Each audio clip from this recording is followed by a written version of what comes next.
Hello. Oh no, I can't hear. Oh, you're muted. Laura told me to come to this 2 o'clock one. So, Oh, okay. yeah.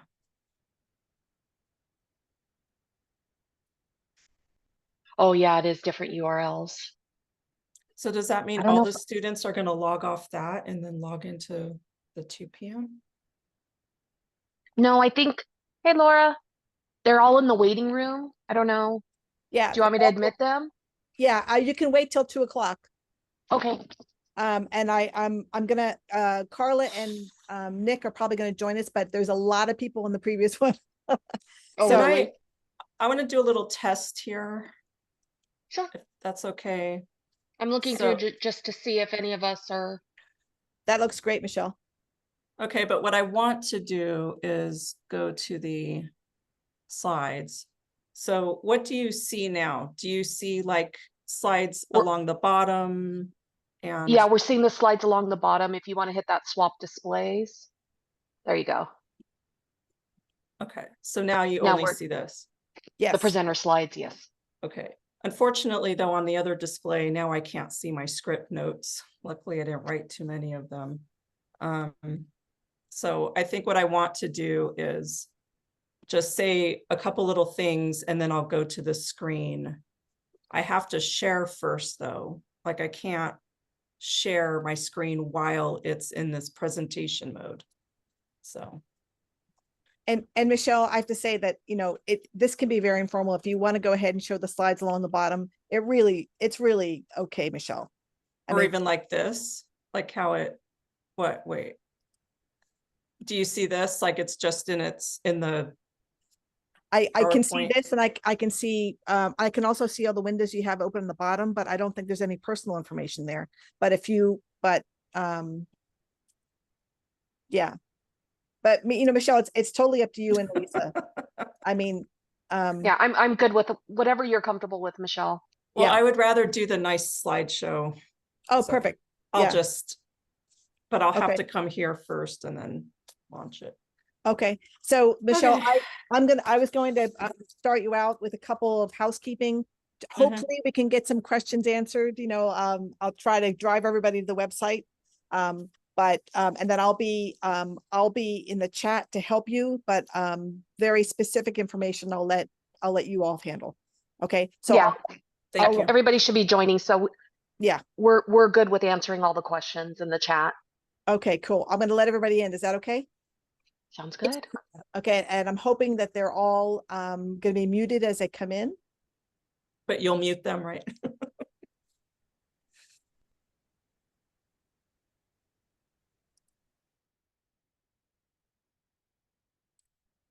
Hello, everybody. Hello, everybody. I'm so glad you're here. Thank you so much for joining us. Many of you I just saw in the previous session, so we're so glad that you're coming into this one as well. So everybody, I just want to, my name is Laura, and I am joined here by Michelle Griffith and Lisa Gutierrez, who are admission specialists. And I see also Annette Menensis on the call as well. I just want to give you a couple of hints about how to make the best use of your time during our open house. I want to ask everybody to keep their microphones off. Michelle is going to review everything, and then she'll take some questions at the end. But the most efficient way to get your question answered is to put it in the chat. If you want to, this session is going on today. There's another application tips and tricks tomorrow. So if you would like to come back, you can also register for that. So in order to add a session, you're going to go to your registration email, find the link to your registration portal, and you can add another session. I want to remind everybody that everyone is eligible for the discount fee waiver if they attend an academic session, not this one. This is a support session, an academic session. So make sure that you attend a academic session for anthropology, statistics, math, chemistry, education.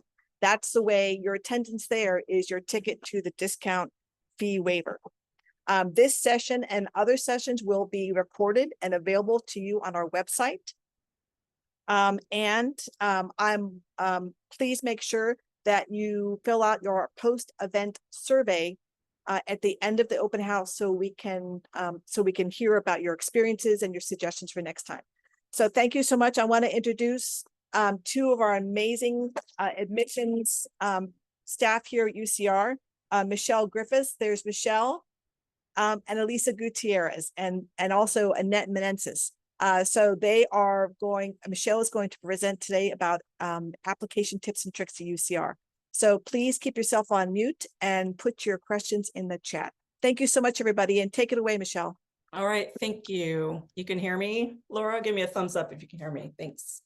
Okay, hey everyone. Thank you for taking the time to be here, especially to those prospective students who might be up really, really late right now, or you're just up really, really early to attend this presentation. I hope that this will be very informative for you, and it'll answer questions that you may have. And if not, then we can address them at the end. So like Laura said, my name is Michelle Griffiths. I'm one of 4 staff within graduate admissions handling applications. I personally cover the alpha split D through I. So what that means is if your last name begins with the letters D through I will be the person handling your file behind the scenes, along with the graduate program that you apply to. This session will cover our graduate application, which is completely online, and questions that you may have already submitted to us. Again, I will try to answer them proactively through this session today, and other questions may have already been shared with the individual graduate programs so that they can address those during their presentations. Okay. So I will be sharing my screen and launching. Give me one moment. Thank you, Michelle. And everybody go ahead and put your questions in the chat as Michelle shares her screen, and we'll try to get your questions as soon as possible. Okay. Can you see that, Laura? Not yet, Michelle. Maybe it takes a second, No. but maybe Elisa, can you see it? No, I'm not seeing it. Okay. Oops. Thank you, everybody. And so I put the link to, I'm just going to talk while Michelle just cut me off whenever you're ready. The website for our open house. Remember, that's where you can find all of our programs.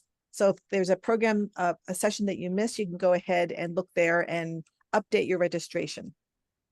Do you see it yet? Not yet, Michelle. No. So strange. Laura, does she need to be a co-host? No, we tested it beforehand and it was fine. Remember? Yeah.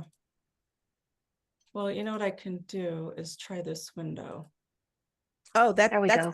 that's it. And okay. So if I go to this, can you see my presentation? Yeah, that's perfect. Yes. And it's in We're presentation, good.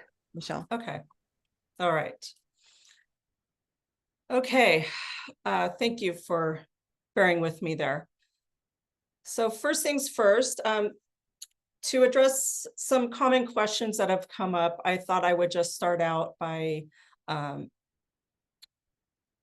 answering a few of those. And so one big question we get is about application fee waivers. And unfortunately, grad admissions is not able to directly waive fees for international applicants. We do have mechanisms for waiving fees for domestic applicants, US citizens, permanent residents, or undocumented applicants. So in this case, if you have a question about the fee for the application, please reach out to the individual graduate program. And please also see our fee waivers website or webpage for more information about that. It is helpful to know as you're applying and as you have questions to know who the graduate program coordinator or staff person is for the program you're applying to, as well as the graduate program faculty advisor. That program and these people will be able to address a lot of the questions that you may have along the way. Please read through both the graduate admissions website and grad program website as you're able to. I know that it's a lot of reading and you may be applying to 10 different schools, but just know that there's a lot of information there that may also answer your questions. Other question we get a lot is regarding the legal California resident question. And in particular, if you're an international applicant requiring an F1 or J1 visa, you'll be answering the question as no, you will not be considered a legal California resident when classes begin. Another question we get a lot is about transferring to UCR. So let's say you are currently in a graduate program and you would like to come to UCR to finish your program and graduate from UCR, earn your degree from UCR. Applicants that want to transfer, we don't really use the word transfer in these scenarios. You would apply as a new student would. You would provide the documentation as a new applicant would, and be considered in the same way that a new applicant would be. The only thing that's actually transferable is the I-20. So that's about it. If you have other questions that maybe by the end of this chat that aren't addressed, you can email us at gradadmiss@ucr.edu. I put the email there. And also, again, we'll be presenting tomorrow. So if you wish to sit through this again, you can. Okay. Oh, and yes, by the way, we do have wild burros. They are our unofficial mascot at UCR. There's even burro merch in the bookstore, apparently. So I just wanted to mention that. I think they're really cute. Okay. So overall, just looking at the big picture here, what is the application flow? And who should you address questions to as you're going through the process? So you as the applicant, you'll be completing your application online. You'll be submitting and paying your fee. You can log back into the same application portal with the same credentials to track the status of your application. We do have self-service features within the application so that if you needed to make updates regarding your letter writers, you could do that there. And you can also upload documents that you may need to add to your application as you go along. So that's there for you. Once your application comes through the system, the first eyes that are on it are the graduate program's eyes. It is their staff and maybe advisor looking at the file and making sure that it's complete. They may reach out to you and ask for more documents, and you can go through a back and forth with them to complete your application if it isn't complete already. So they will go through their formal review cycle, and timing of this cycle, it varies. So I can't give you one pat answer about what the timing of that review cycle is. Once a program does make a decision about the file, so initially we're looking at files or applicants that programs want to recommend for admission. They want you here. Then those files are prioritized and come to us. And the first priority are funded PhD offers. That's what we're looking at first. Those come to our office. We will do in our office a review, make sure things that basics are there, that you're meeting the requirements for the program. Once everything looks good, we release an offer to the applicant. You, the applicant, must formally accept this offer by logging back into your application, viewing the decision, and then saying, yes, I accept, or no, I decline. If you accept, then you're provided further instructions about what the next steps are. Okay, so looking at this flow, the types of questions that should go to graduate programs are these, like fee waivers for international applicants, the deadlines for the application, because they're not the same across campus for every program. Your application status, is the GRE required or not? Your admission eligibility, if you have some specific background issue that you're concerned about, borderline GPAs, coursework within the program, what kind of funding you can get, what about employment or lab rotations, faculty sponsors, and the application decisions. Okay, that's for the program. If you come to us with these kind of questions, we will direct you to the program. For us in Graduate Division, Graduate Admissions Office, we will take questions about any application issues, any submission issues you're having, troubleshooting we need to do about the application, and general inquiries about admission requirements that apply to all applicants. Okay, so application deadline. There may be priority deadlines that are specific to certain programs. Okay, like we have our general priority deadline across all programs of January 5th. However, there are programs that may have a deadline in December. So it's really important that you acquaint yourself with the program website and that you know and understand upfront that this is the deadline. Okay, if you have any questions about that, you contact the program to clarify with them. Okay. The application closure date, the cutoff for their deadline is 11:59 p.m. Pacific Standard Time. The closure is posted on the application. And if you were to try and apply after the date that they close the application, the system should stop you and not allow you to submit your application. Okay. So again, January 5th is the priority deadline for fellowship consideration, for funding consideration. Okay. It doesn't mean we can't fund you after January 5th. It's just that's a priority deadline. Okay. Okay. Starting your application. If you're at all interested in applying to UCR, just please start an application. It doesn't cost anything to start an application. It's just good to be proactive and start it early, because inevitably some questions will come up. So it's good to kind of have a stress-free experience if you can.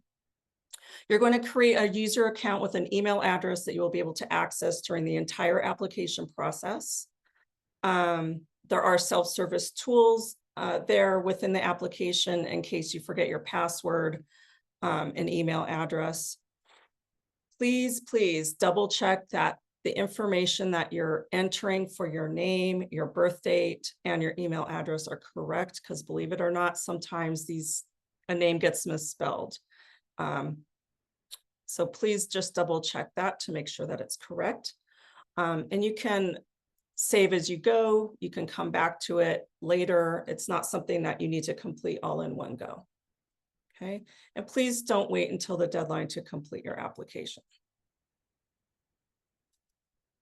Okay, so we have admission criteria for graduate applicants, and all applicants need to meet these criteria. So the first one is that you've earned or will earn by the time your graduate studies begin a bachelor's degree or its equivalent from an accredited academic institution with degree standards that are equivalent to those of the University of California. Generally, we're looking at a 4-year degree program in a lot of cases. We're also looking for a B equivalent overall GPA or a 3.0. We do know that we've got 20-point scales or 5-point scales or 7-point scales. That's okay. If you're completing your application, you can use the scale that is used by your school. You don't have to convert it to our US 4.0 GPA scale. Okay, but we're looking for the B equivalent. And we're looking for English proficiency. So this can be waived if you've earned a bachelor's or master's degree at another institution where English is the exclusive language of instruction. Okay, it'll be automatically waived. So the way that we determine that is there's a website called WED that we mentioned in the previous meeting with Lydia. It's whed.net. We will look up the country and school on that website, and if it says that the sole language of instruction is English, then we accept that as proof, and we can waive the test. Okay. So this is just a screenshot of what the graduate application looks like when you come to our website. Most people are going to be here as first-time users. If you've already started an application, then you come to the returning users login. And once you select that, it's really important if you're applying for fall 25 or summer or fall 25, there's a little drop down for the graduate application. Please select the 25-26 application, okay, not 24-25. This is extremely important. You will encounter some issues with the application if you select the wrong cycle.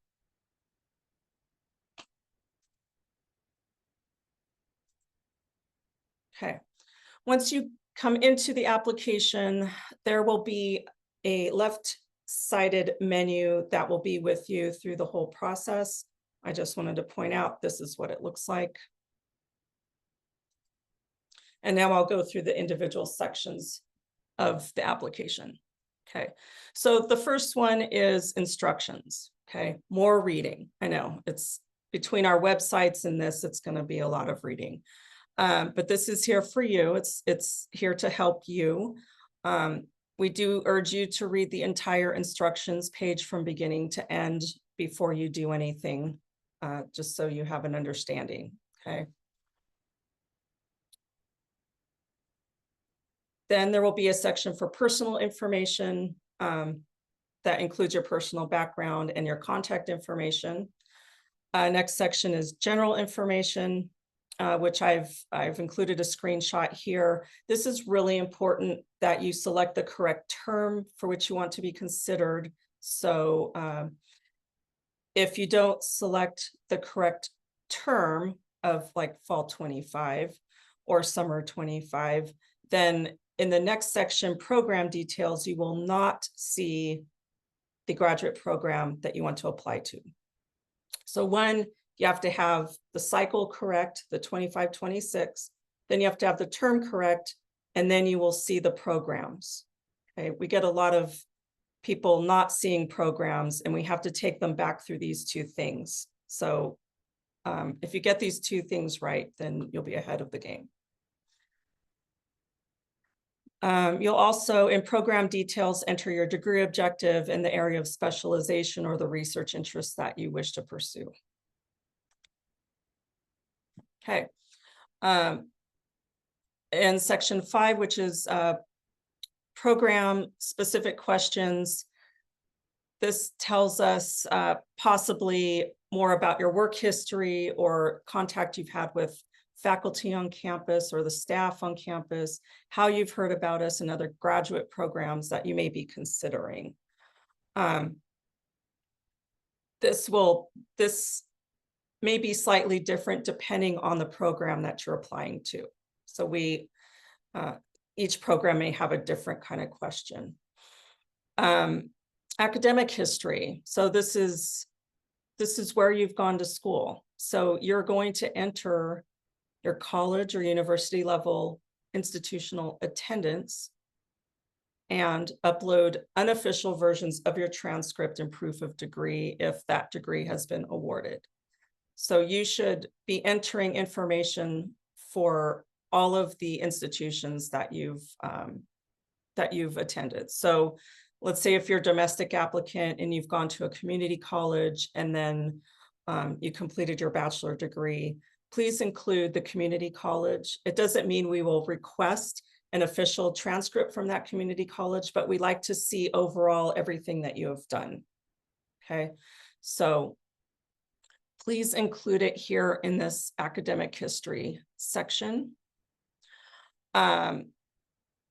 There's instructions here within the application about academic history, what you should include, what we expect to see, how to enter the information into the form. Okay.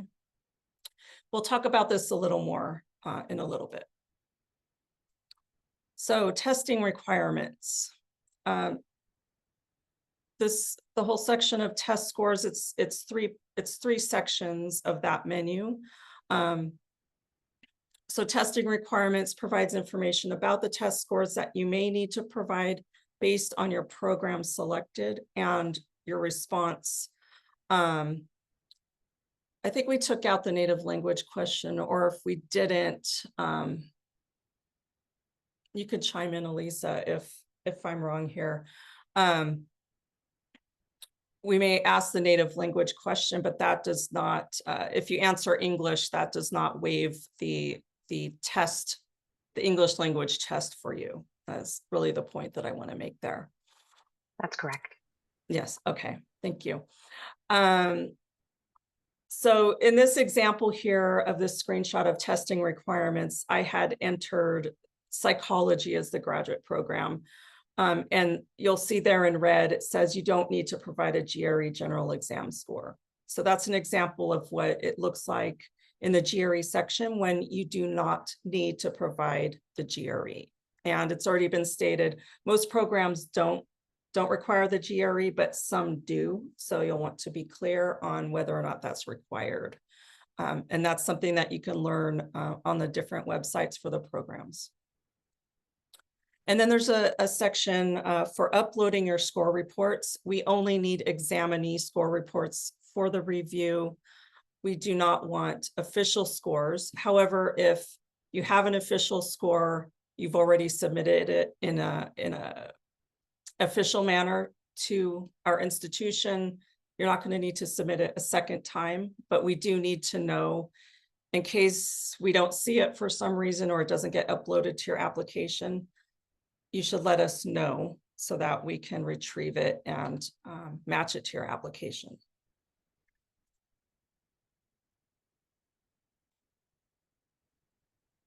Okay, we have our letters of reference page. In this section, you will be adding contact information for the individuals that will be providing the letters of reference. So these individuals should be able to assess your ability to succeed in graduate school.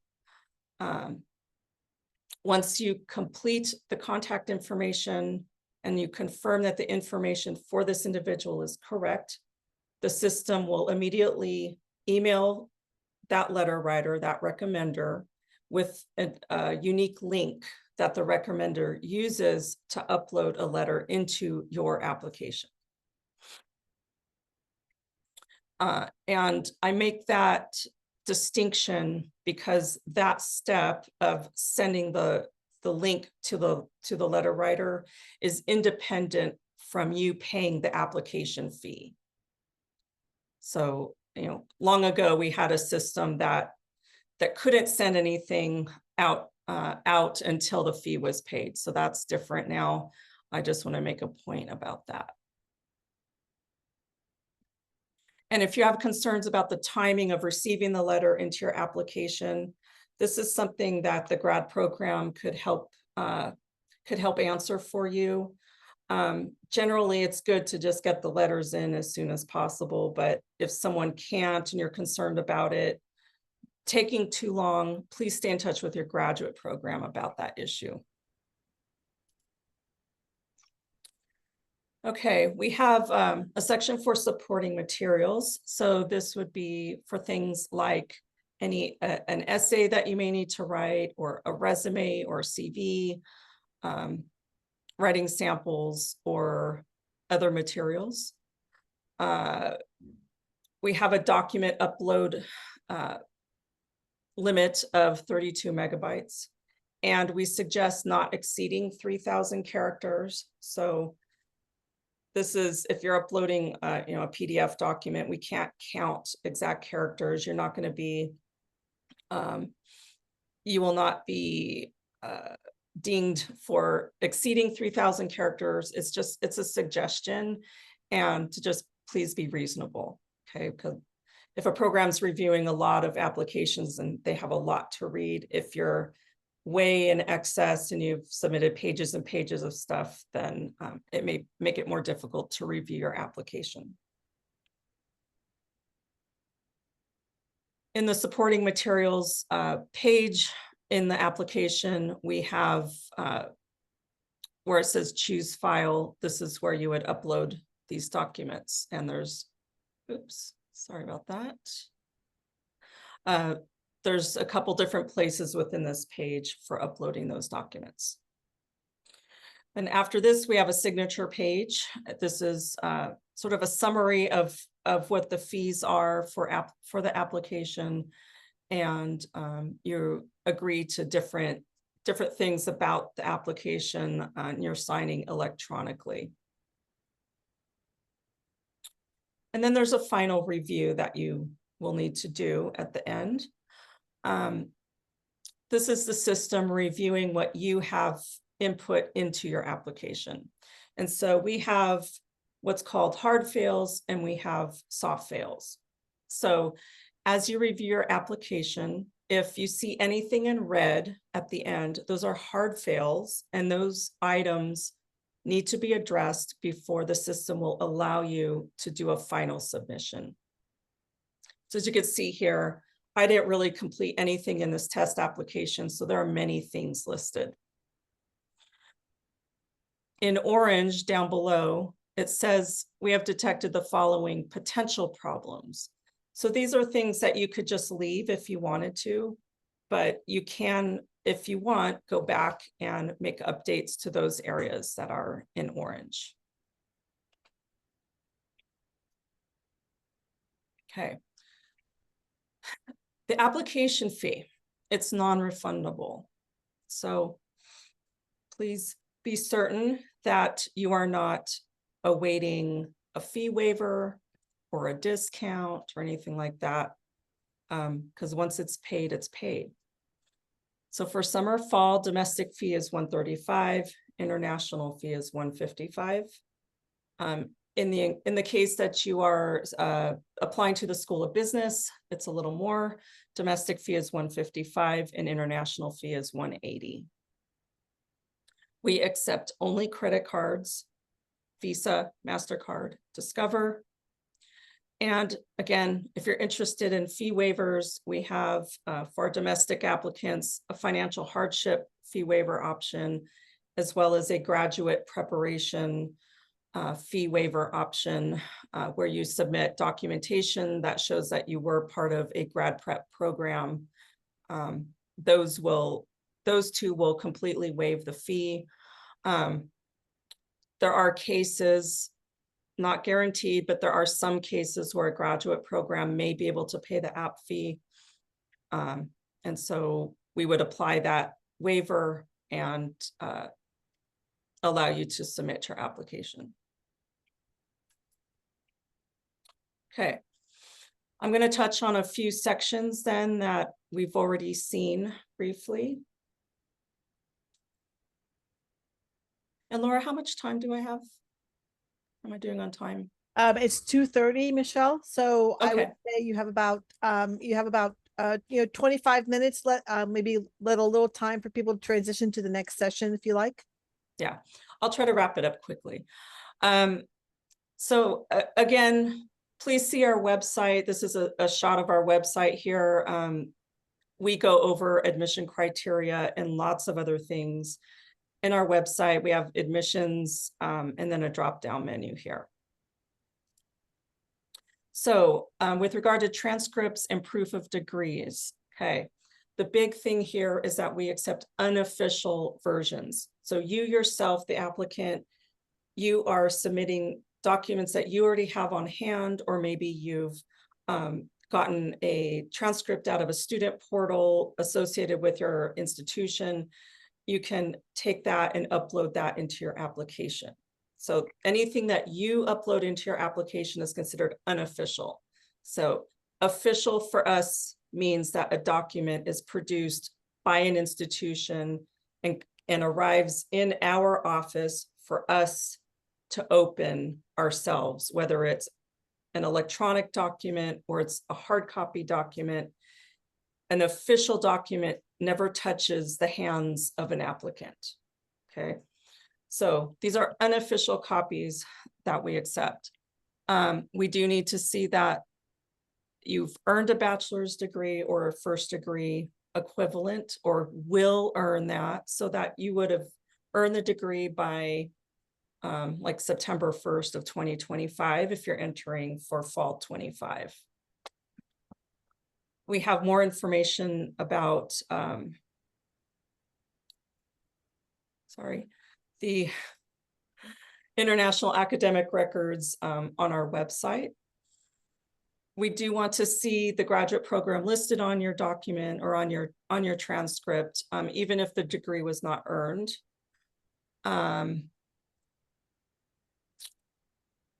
If you've attended any non-degree programs like community college or some transfer coursework, summer sessions, we would like to see that. We need to know the dates of attendance. We do need to see the degree that you pursued or the degree that was awarded.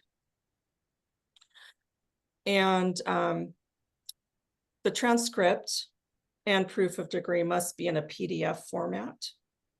Okay, so for international applicants, especially, a lot of times the transcript is separate from the actual degree certificate. So we generally expect to see the transcript and degree as two different items in the application.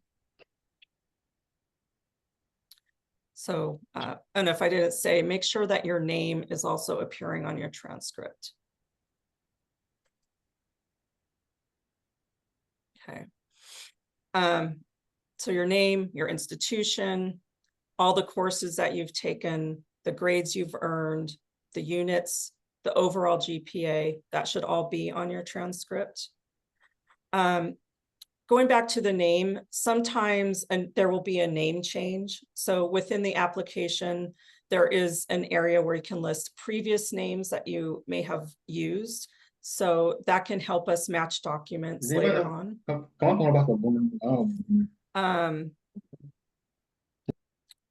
For some schools, it's really helpful to have a transcript legend. So we just ask that for anyone that has a legend on their transcript, that you just provide that.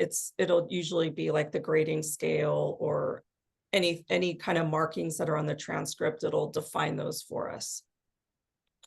We need the proof of degree again. If it's not posted on the transcript, we need to see proof of degree separately. And if you attend a school where English is not the first language or not the only language of instruction, like just say, for example, from China, we need to see both the original language and an English translation of all the documentation. And the translation should be word for word translations. Okay.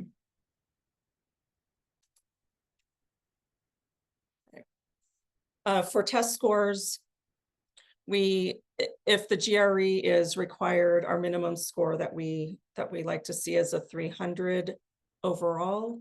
The oldest exam date that will be allowed for the fall 2025 entry is January 2020. The GMAT, you should consult the School of Business about the GMAT. Again, the oldest exam allowed is January 2020.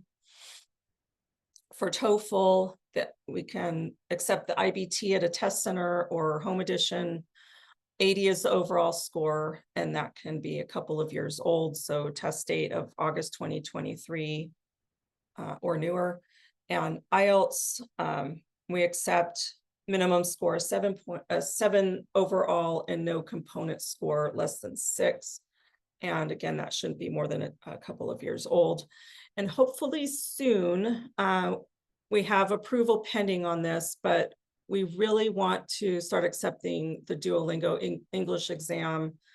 As of today, we don't have that in place, but we're hoping soon down the road that we can officially announce that we will accept the Duolingo English test, or DET.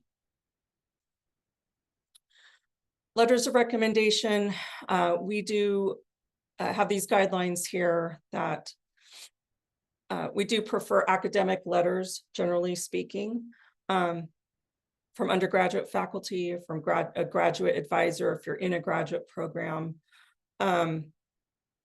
Alternative sources might be someone that's in a supervisory position where you may be working. If you have any doubts about the letters, reach out to your graduate program and they can further advise you about that.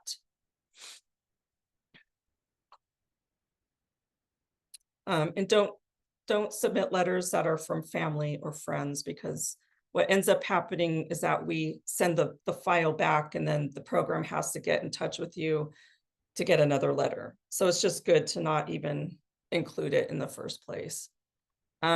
And within the application, if you had to put in a new letter writer, let's say you've submitted your application, but now you need to go in and maybe exclude someone that you initially put, and you want to put a new person in, that's fine. We have a self-serve option for that within the application, so that you don't have to wait on us in the office to make any updates like that for you.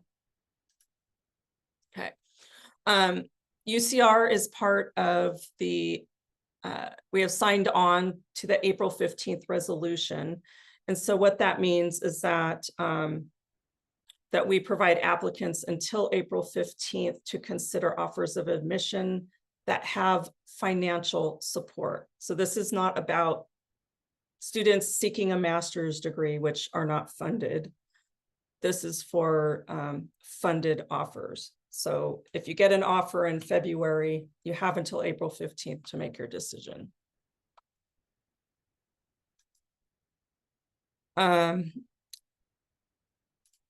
This again, I put this at the start, but I just wanted to again emphasize what questions go to programs and what questions go to our office and graduate division. And I've come to the end of my presentation. So now we can open it up. How much time do we have? Michelle, you've got about 15 minutes. Please continue to put your questions in the chat. And we'll be able to answer a few questions. So, Mr. Mueller, how are you? Go ahead and take yourself off mute and ask us a question. Hi, yeah, sorry, I was raising my hand a little bit earlier. I just had a quick question. The application process, I started it last year. It goes through really well on the SOP versus the personal history, but is there any maybe hints or tips or things to focus on specifically as far as differences between the SOP and the personal history? I'm having trouble writing them, so. I can answer that, Michelle, if you like. Okay, please do. So that is a great question. One, and let me know if this helps. When we think of the personal history, we think about a look back. So you're looking back in time and thinking about what led you to this point. What led you to the point where you are right now? What were the influences and the context that shaped you? When we're talking about the statement of purpose, we think of that as the look forward. That is what I want to do in my graduate program, what I want to do with my graduate degree. Who do I want to work with? What is my research question? Does that help a little bit? Yeah, that helps a lot. Thank you so much. Oh, great. But I know we know it's challenging because there's going to be some overlap there, but try to make sure that they're very distinct narratives. But that might help you sort of frame those two narratives. Yeah, thank you.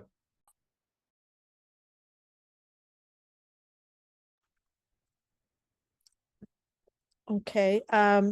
Let's see. I'm sorry, I don't know the order of the hands, but Okafor, would you like to take yourself off mute and ask a question?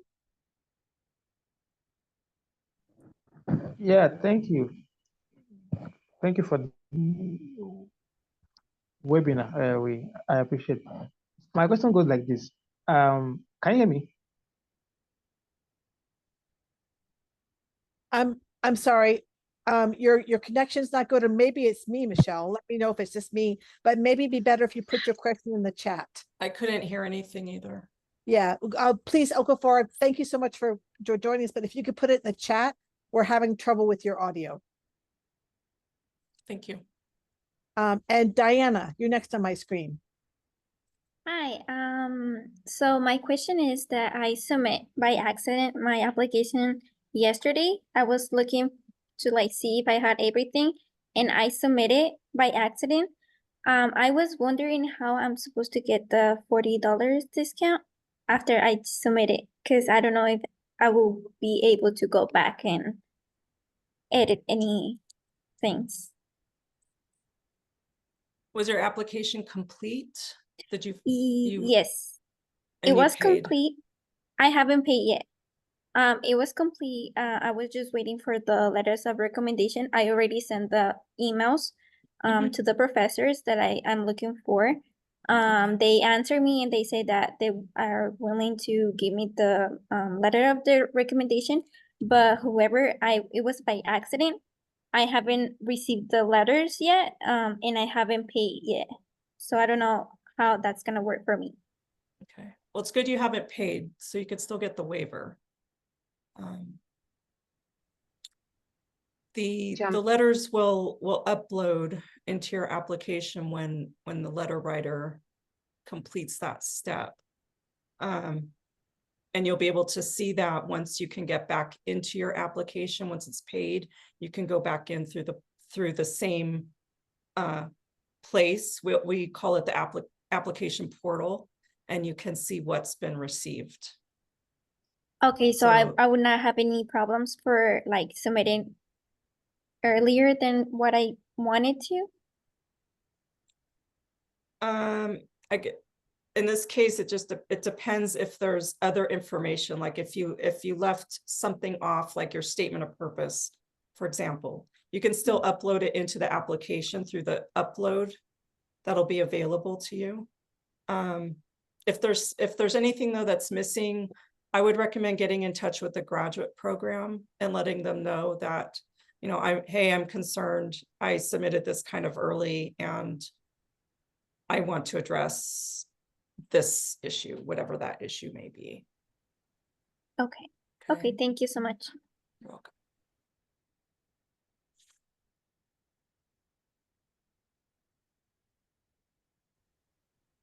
Okay. Okafor, I don't think I have your question, so please, I'm so sorry we can't hear you, but if you could put your question in the chat, we'd love to answer it. Yadira, would you like to take yourself off mute? Hi, could everybody hear me? Yes. Okay, so I'm a first generation student, so I'm doing this basically all on my own. And my question, I did put it in the chat. I asked because I'm still deciding between public policy and education. And I know that for education, they require the CSET exam. And then in this information session, they mentioned the test score requirements, like the GRE, the general exam. Should I make sure that I have all these testings complete before I begin the application? Or would you recommend that I begin the application and kind of, as I'm filling it out, go about completing the testing as well? There is no harm in starting the application now, even if you just set it up with your basic login information and get your identity in there and just have that set. And then you can take as long as needed to complete the application up to the point where you can no longer submit it, but then you could do it at your leisure. You could save and come back as much as you need to.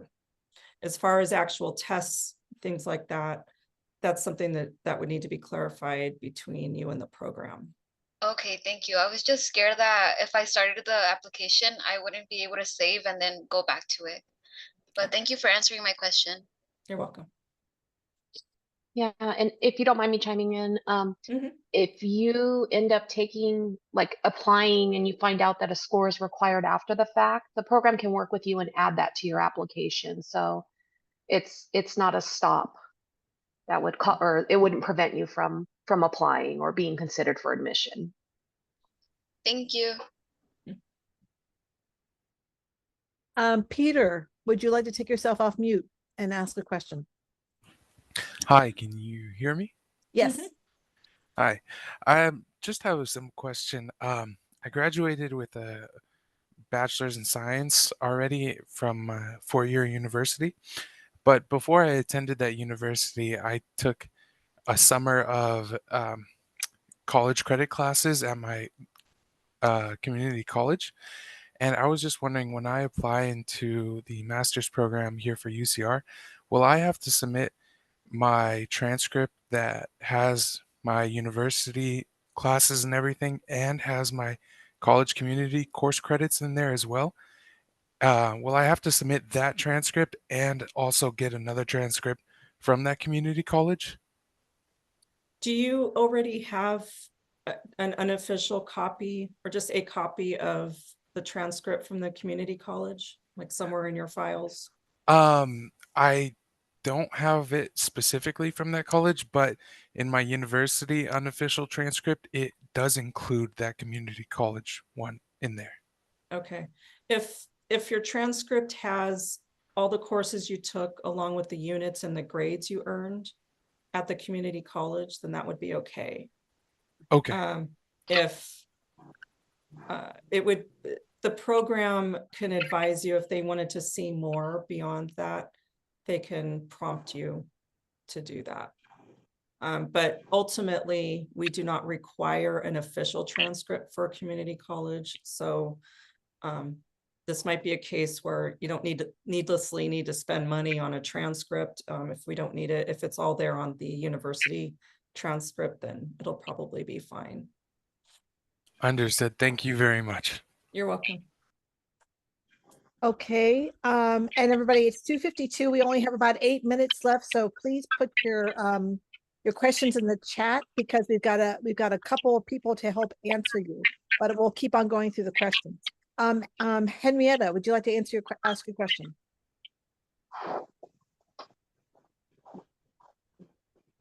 I'm an international student and I want to know if UCR accepts the national diploma and higher national diploma transcripts for admission purpose, or I'll be required to also upload a WES evaluation report.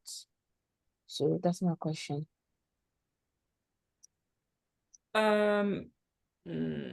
Elisa, can you take this one?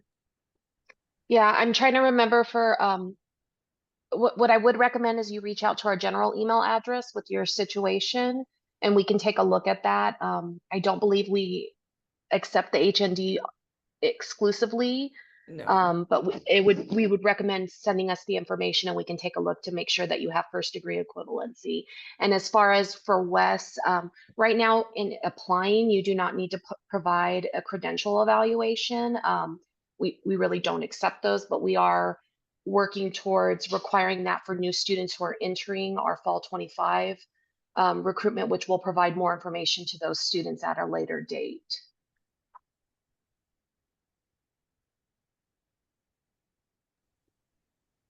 Does that help answer the question? Yes, You're thank you. Thank you, Henrietta. Samuel, would you like to take yourself off mute? Remember, everybody, please put your questions in the chat, but go ahead, Samuel.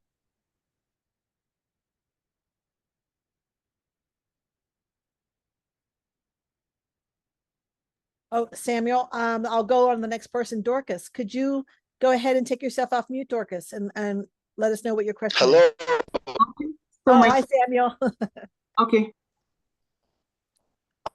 Thank you very much for this opportunity to join the open house. I'm really excited with the proceeding and the question that been asked. My question is, being an international student, specifically from Nigeria, knowing fully well that I've been trying to contact some, at times contact some faculty members and they don't get to reply. Do you advise I keep contacting them until I submit my application, or I should submit my application and mention their names and later write to them? That's number one. My second question is all about the application fee. How much exactly is the application fee? And the discounts of $40, paying their discount, paying the remaining amount of money in dollar, does it guarantee one will be admitted at the end of the day? And number three is that what is your acceptance rate for the program? I'm going for PhD in plant pathology. What is the acceptance rate for this program? Thank you. Okay, so Samuel, I'll try to answer the third question. The acceptance rates, I want to ask you to go directly to the plant biology grad program and contact the staff person and recruiting faculty to get that specific information. The first question was about faculty who are not answering your emails. We understand that. We want you to be to continue to email them. Make sure that your email is customized for that faculty member. That means that you talk about their specific interests and how their interests are aligned with your interests. And please continue to try to contact them. And then the middle question, Lisa and Michelle, I think it said that if you pay the application fee, are you does that mean that you will definitely be admitted? And if that was a question, I have to say no, there is no guarantee that you will be admitted once you pay the application fee. Michelle and Elisa, did I hit those right? Yes, you did. Yeah. Okay, thanks. Thank you so much. Thank you, Samuel. Thank you. Samuel. And then I think Dorcas, can I go ahead? Oh, Dorcas, thank you so much for being patient. Go ahead. Yes. All right. So I was wondering, can I get all my 3 letters of recommendation from faculty or professors? Yes, please. Mm-hmm. Okay, thank you. That is the preferred, Dorcas. Mm-hmm. Thank you so much. Right. That is the absolute excellent options. And then we only have about a couple minutes left, everybody. So please try to put your questions in the chat. And let's see. Cecilia, do you want to take yourself off mute and ask a question? Yeah, I wanted to ask, is there like assistantships for grad students that will cover like 100% of tuition, or just cover like 50% of tuition? Cecilia, great question. I want to direct you to the website for the individual programs, because they are going to have that kind of information. So go to the program website for the program that you want to apply to and find out that information from the website or by contacting the staff or faculty advisor. So Cecilia, are you in? So that would be my best answer for that, Cecilia. Thank you. Thank you, Cecilia. And then and Kayla, would you like to go ahead and take yourself off mute and ask? Yes, thank you so much. So my only question is if you guys have a Master's of Healthcare Administration at UCR, because I see the MPH program, which has just launched this year, so fall 2024. So just wondering if you guys have MHA program. No, we don't. Okay, thank you so much, because it wasn't too clear online, and so I was looking and looking. So thank you so much for a clear answer. Yeah, and Thanks thank for you, attending. thank you, Kayla. Thank you for your patience as well. Okay, Bida Yahok, sorry, your name. Please let me know how to pronounce it. Would you like to ask a question? Yes, it's Bidhayok. Bida, thank you so much. Go ahead. Okay. So I have a couple of questions. My first question is if someone did don't able to submit all the documents before deadline, is it still worth it? And my second question is I saw that the IELTS score is required 7, overall 7. If there is 6.5, is it possible to apply?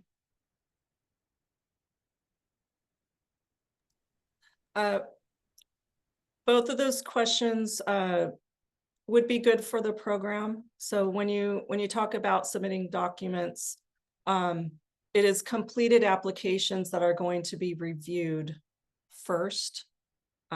So if you are missing something in particular and you've got some special circumstance going on that is preventing you from supplying a document, or there's a delay somewhere, it's good to stay in touch with your program regarding that issue.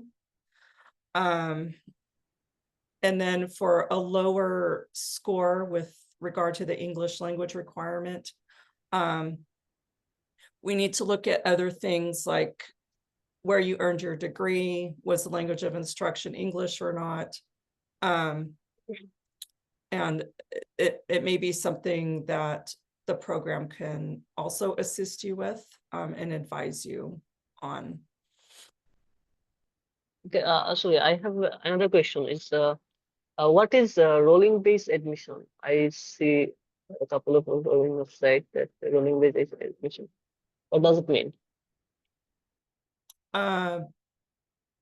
If a program advertises that they're admitting on a rolling basis, it means that they would be accepting applications at any time and applying all the time. Do you see that for programs here at UCR? No. Okay.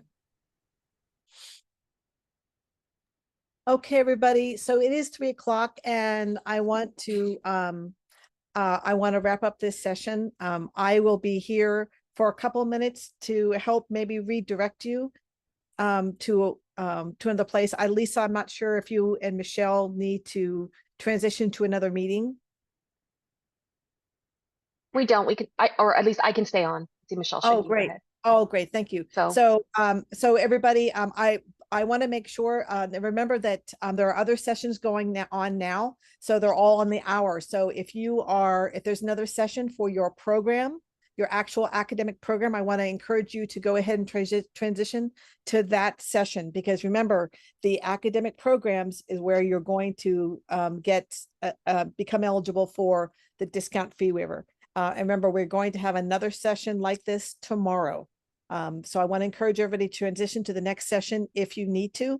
And Elisa, thank you so much for staying. And Michelle, if she can stay to answer some additional questions.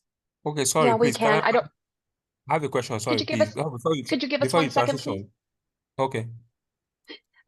Laura, for the group, there was a question about a recording, and will we be sending out the recording to everybody? Yes. Okay. We'll be sending it. It'll be on the website. It'll be on the website, the open house website. But if you like, I can also we can help email it to everybody who attended. Is that what you would like? No, I think it's good. If we're going to have it on the website, that's fine. It was just a question that everybody was asking, and we'll go through it and try to answer the questions. And if we don't answer them in the next session on Wednesday, we'll make sure to respond to the students directly who still have questions that are pending on Thank here. you so much. Thank you, Elisa. Yeah. So, Olamide, if you want to ask your question, thank you Yeah, for okay. waiting for us. Okay. Okay, all right. My question is for the transitioning on to the other meetings, like since you said for the academic section that will be going on, I'm interested in business management and I don't have the what's it called, the webinar link to join the section. That's about one. And I don't know if the business section for the graduate school is going on as well now. That's my question.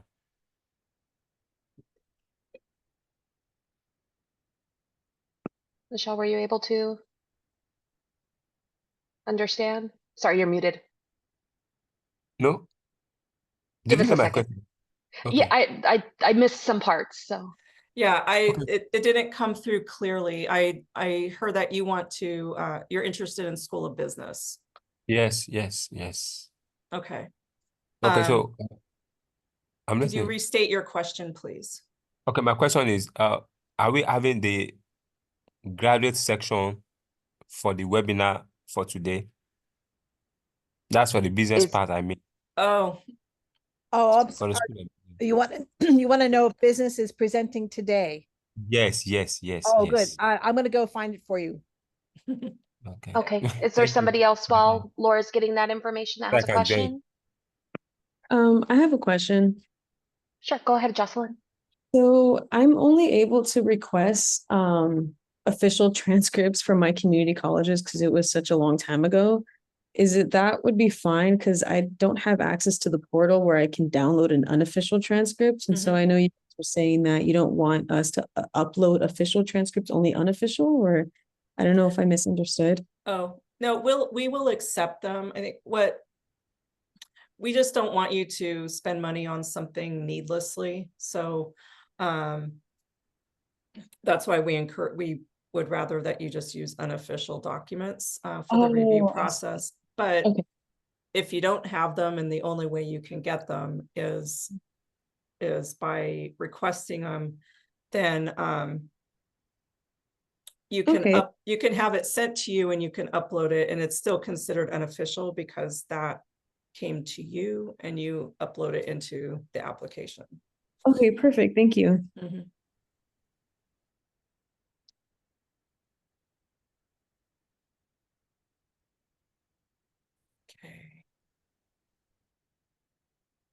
Any other questions?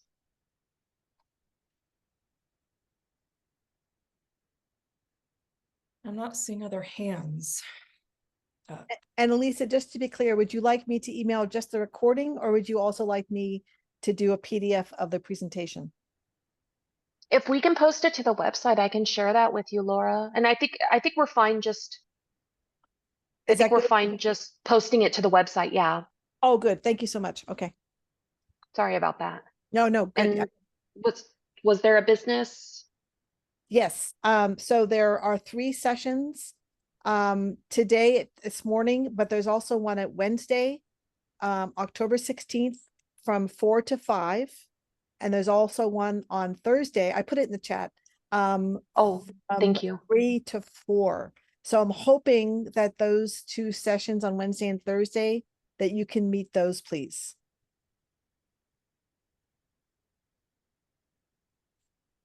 And remember, you can go and update your registration anytime. So if you didn't see them and you want to register for them now, go to your registration link and update your registration and register for those 2 business sections on Wednesday and Thursday.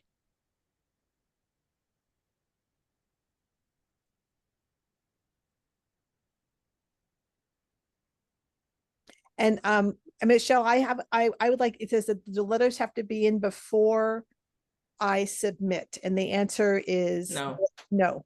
But Michelle, could you clarify for me? But the letters should be submitted before the deadline, the application deadline. The program, the program could have a grace period on that. So if, generally if a letter writer can't get a letter done for you by a particular time, you're concerned about it, the program should be able to clarify you when they absolutely need to see it. We don't have like a standard sort of deadline for those things. So there might be a program that wants everything right away, like within a few days after you submit, or they may allow you a little longer. There's just no way for us in our office to really know that. But I think, Michelle, we can say it would be fantastic if your application was complete by the application deadline. So it would be fantastic if you made sure to apply and submit that application and the names in your application in time for everything to be complete by that application deadline. That would be the best practice. Yes, totally agree with that.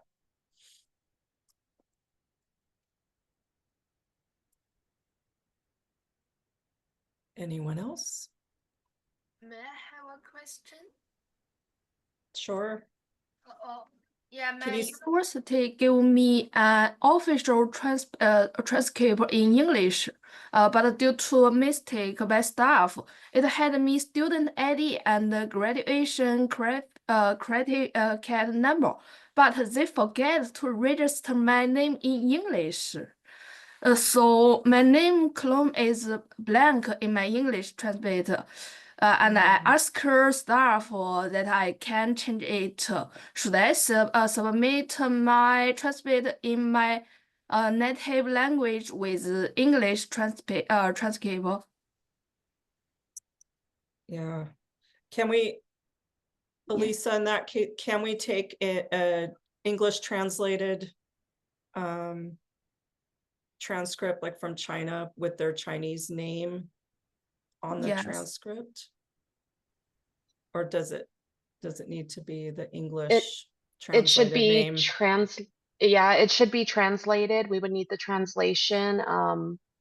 I mean, we've had issues where students, the translation is different from how their name is listed on their passport.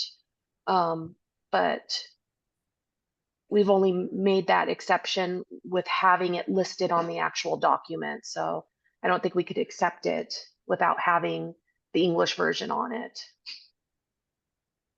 Okay, thanks.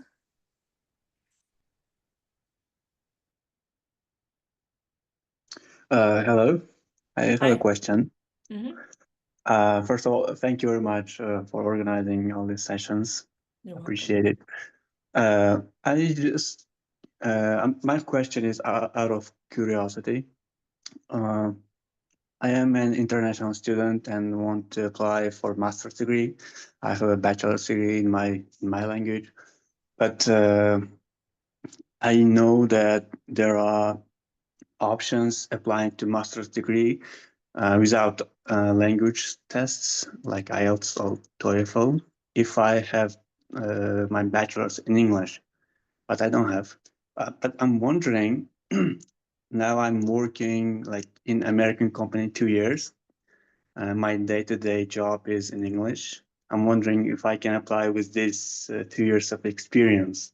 This out of curiosity. The program may be able to work with you, but that's something that is up to the program. So please reach out to them and ask them that question. Okay, got it. But there is a chance, or it is not likely? It's something that the program might be able to accommodate. So that's why we say to speak with the program. Got it. Thank you very much. If you don't mind, can I ask a question? Sure, we can hear you now. Okay.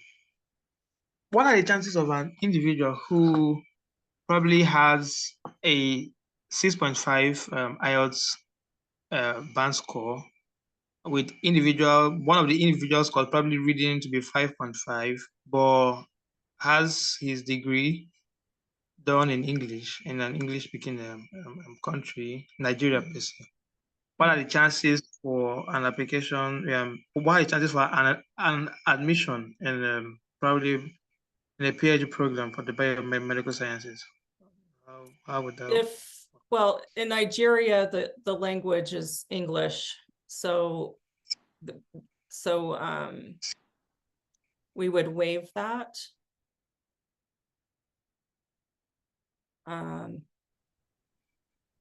They wouldn't have to worry about that test. Okay. Okay. Thank you. Do you have anything to add to that, Elisa? No, I think it would be hard to say if you would be admissible because the program is looking at that. So if biomedical sciences, they would look at your entire application to factor in your admissibility. But he's talking about the language. So the applicant would have low IELTS, but they're from Nigeria. And English is the national language. Yeah, no, you would meet the requirement like Michelle mentioned, but I think the other part of this question was being admitted to. So it's hard for us to say because the program is looking at your application in its entirety. Yeah. Did that answer your question? Sure. Thank you. Okay, you're welcome.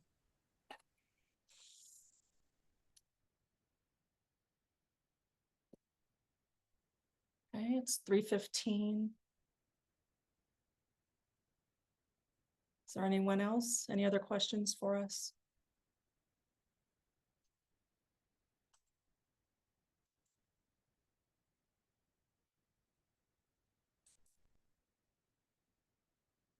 Maybe we're done. Okay. Should we wrap then, Elisa? Yeah, I think we can wrap it up. Thank you all for attending. I'm not sure. I'm going to stop the recording. And again, if we didn't answer your question in this chat, we'll do our best to answer it. Or if you're coming tomorrow for tomorrow's session, feel free to post it again. Okay. Thank you all. And thank you. All right. Take care.